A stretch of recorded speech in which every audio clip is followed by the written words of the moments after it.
तर बुलेटिनची सुरुवात करतो एका ब्रेकिंग न्यूजनं। बातमी आहे कोल्हापूरमधली। कोल्हापूर जिल्ह्याला गेल्या 5 दिवसांपासून मुसळधार पावसानं झोडपून काढलंय आणि मुसळधार पावसामुळे तेथील नद्यांना पूर आलेत। पावसाचा परिणाम मोठ्या प्रमाणात वाहतुकीवरही झालाय आणि गगनबावडा मार्गे पाणी साचल्यानं त्या मार्गावर 5 खासगी बसेस अडकल्याची माहिती समोर येते।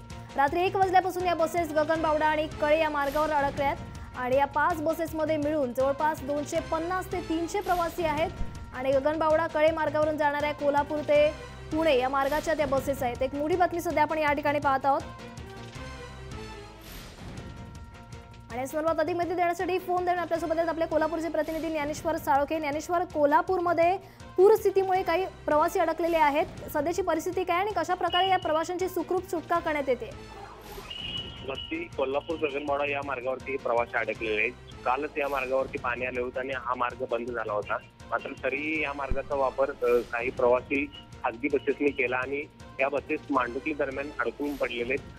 त्यांना पाठीमागेही जाता येत नाही आणि पुढेही जाता येत नाही, कारण दोन्ही बाजूला पाणी आल्यामुळे ते मध्येच अडकून राहिले। रात्री 1 वाजल्यापासून हे प्रवासी अडकल्याचे सांगण्यात येते। त्यांना अद्याप प्रशासनाची कोणतीही मदत पोहोचलेली नाही, कारण त्या ठिकाणी जाण्यासाठी प्रशासनाला मार्ग उपलब्ध नसल्यामुळे त्यांना मदत पोहोचण्यात अडचण येते।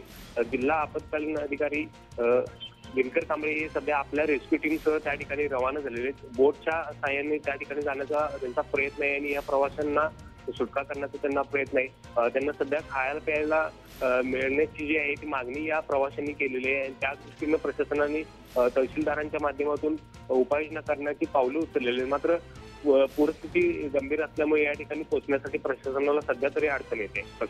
ज्ञानेश्वर, सध्या या ठिकाणी प्रशासकीय यंत्रणांच्या काही टीम दाखल झाल्यात का आणि अजून किती वेळ लागेल या प्रवाशांची संपूर्णपणे सुटका करण्यासाठी? कोल्हापूर शहरापासून हे लोकेशन 25 किलोमीटर अंतरावर आहे। आताच काही वेळापूर्वी ह्या टीम आहे या टीम रवाना झालेली, कारण आताच काही वेळापूर्वी आपत्कालीन यंत्रणेला या प्रवाशांनी मेसेज केला आणि त्यानुसार या टीम तातडीने या ठिकाणी रवाना झालेत।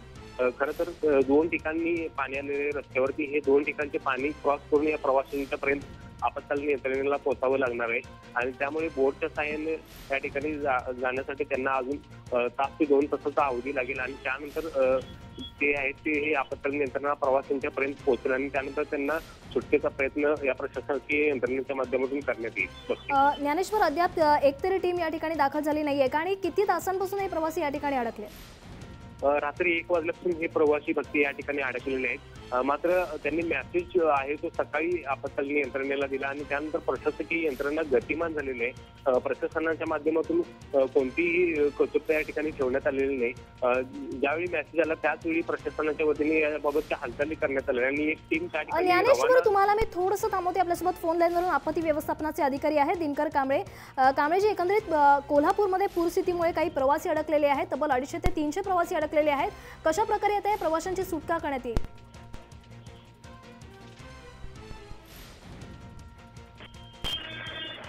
हॅलो, दिनकर कांबळेजी, तुम्हाला आमचा आवाज येतोय का?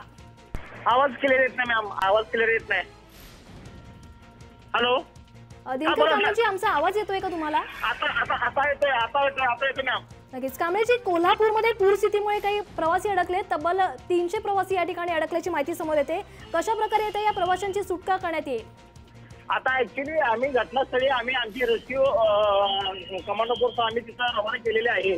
मी स्वतः जिल्हा आपत्ती व्यवस्थापन अधिकारी या नात्याने मी तिथं उपस्थित आहे आणि हे सर्व जिल्हाधिकारी साहेबांच्या मार्गदर्शनाखाली आता आम्ही सगळं काम ते ऑपरेशन सक्सेस करतोय। दिनकर कांबळेजी, या ठिकाणी पावसाचा जोर कायम आहे आणि पाणी देखील मोठ्या प्रमाणात साचलेलं आहे, कशा प्रकारच्या अडचणीचा सामना करावा लागतो या ठिकाणी? आता ऍक्च्युली पूर परिस्थिती निर्माण झाल्यामुळं बरेच काय ट्रॅव्हलर वाहतूक करणाऱ्या खाजगी एजन्सी आहेत या नेहमीप्रमाणे हायवे रूट करत असतात, पण पावसाचा अंदाज न गेल्यामुळे असं काही ठिकाणी त्यांना पाण्यावर फसावं लागतं। त्यासाठी माझी अशी एक विनंती आहे की ज्या खाजगी ट्रॅव्हलर्स आहेत किंवा ज्या एसटीडीच्या ट्रॅव्हल्स आहेत त्यांनी रोडचं कन्फर्मेशन करूनच ऑन रोडवरती प्रवास करावा मॅम। दिनकर कांबळेजी, एकंदरीत या प्रवाशांची सुटका करण्यासाठी अजून किती वेळ लागेल तुमच्या टीमला? साधारण आमची टीम आता आम्ही तिथं 3 बोटी घेऊन रवाना होतोय। साधारण आम्हाला तिथं पोहोचायला एक 20 मिनिटं लागतील। नेमके किती टीम आहेत तुमच्या त्या ठिकाणी, कारण 300 प्रवासी या ठिकाणी अडकले? ऑन रोडवरचे आम्ही आहे, गगनबावडा ते किरवे जे गाव आहे घटनास्थळी तिथं पोहोचले, एसटी अडकलेले आहे, प्रवासी अडकलेले आहेत। त्या ठिकाणी आमची आता बोट पोहोचते। नक्कीच धन्यवाद दिनकर कांबळेजी, तुम्ही जय महाराष्ट्र संवाद साधल्याबद्दल। तर एकंदरीत या ठिकाणी काही एसटी अडकलेले आहेत, बसेस अडकलेले आहेत आणि आता या प्रवाशांची सुटका करण्यासाठी प्रयत्न सुरू आहेत। आपल्यासोबत आपले प्रतिनिधी देखील आहेत, ज्ञानेश्वर साळोखे। ज्ञानेश्वर, काय आहे सध्याची परिस्थिती? अजून आणखी काही तास लागणार आहेत? बरोबर आहे भक्ती, कारण या ठिकाणी जे आहे ते पाणी मोठ्या प्रमाणात रस्त्यावर आलेलं आहे। कारण या गगनबावडा आणि कोल्हापूर या मार्गावर कुंभी नदी येते आणि कुंभी नदी अगदी रोड कडेलाच वाहते आणि त्यामुळे नदीचं पाणी जे आहे ते रस्त्यावरती नेहमीच दरवर्षी येत असतं आणि काल सकाळी ती मार्गावरची जी आहे ती वाहतूक बंद झाली होती। तशा पद्धतीनं प्रशासनानं सूचनाही केल्या होत्या की या मार्गाचा वापर करू नये, मात्र तरीही काही खाजगी बसेस आहेत, या खाजगी बसेसवाल्यांनी या मार्गाचा वापर केला आणि हे प्रवासी आता या ठिकाणी अडकलेले आहेत। सध्या जे आहे ते कोल्हापूरमध्ये पावसाचं प्रमाण आहे त्याच पद्धतीने आहे, पाऊसही जोरदार कोसळत आहे। त्यामुळे प्रशासनाला या संपूर्ण परिस्थिती हाताळण्यासाठी थोडे कष्ट घ्यावे लागणार आहेत। मात्र प्रशासनाने निश्चितच विश्वास व्यक्त केलेला आहे की या ठिकाणी आपण पोहोचू आणि सुखरूपपणे या प्रवाशांची सुटका करू। नक्कीच प्रशासनाला काही अडचणीचा सामना करावा लागेल, मात्र या प्रवाशांशी कोणत्याही प्रकारचा संपर्क होतोय का? सध्या प्रवाशांशी संपर्क होत आहे। प्रवाशांना सातत्यानं जिल्हा प्रशासन संपर्कात आहे, त्यांना सोयीसुविधा पुरवण्याच्या दृष्टीने प्रशासनाने हालचाली सुरू केलेल्या आहेत। आपण ज्याबाबतच्या हालचाली सुरू केल्या आहेत कशा पद्धतीने त्यांची सुटका करणार आहेत याबाबतची माहिती या प्रवाशांना देण्यात येते। त्यामुळे प्रवासी काही कालपासून चिंतेत होते, ते मात्र आता समाधान आहेत। काही वेळातच या प्रवाशांची सुटका होईल अशी अपेक्षा करूया बघते। ज्ञानेश्वर, तिथली घटनास्थळाची सध्याची परिस्थिती काय आहे? नेमक्या किती गाड्या त्या ठिकाणी अडकल्या?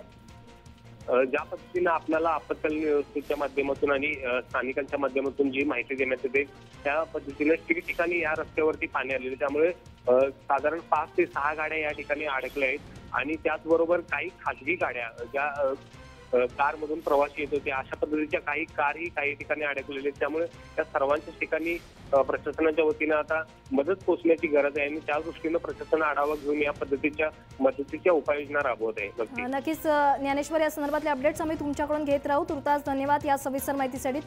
तर कोल्हापूरमधली दृश्य आपण या ठिकाणी पाहत आहोत। या ठिकाणी गगनबावडा कोल्हापूर रोडवर अनेक प्रवासी अडकलेत आणि या ठिकाणी पूरस्थिती निर्माण झाली आहे। पूरस्थितीमुळे मोठ्या प्रमाणात पाणी साचलेलं आहे आणि त्यामुळे या ठिकाणी तब्बल 5 ते 6 गाड्या अडकल्याची माहिती समोर येते। दरम्यान प्रशासकीय यंत्रणेची टीम या ठिकाणी रवाना झालेली आहे आणि या टीमला या प्रवाशांची सुटका करण्यासाठी काही अडचणीचा सामना देखील करावा लागेल।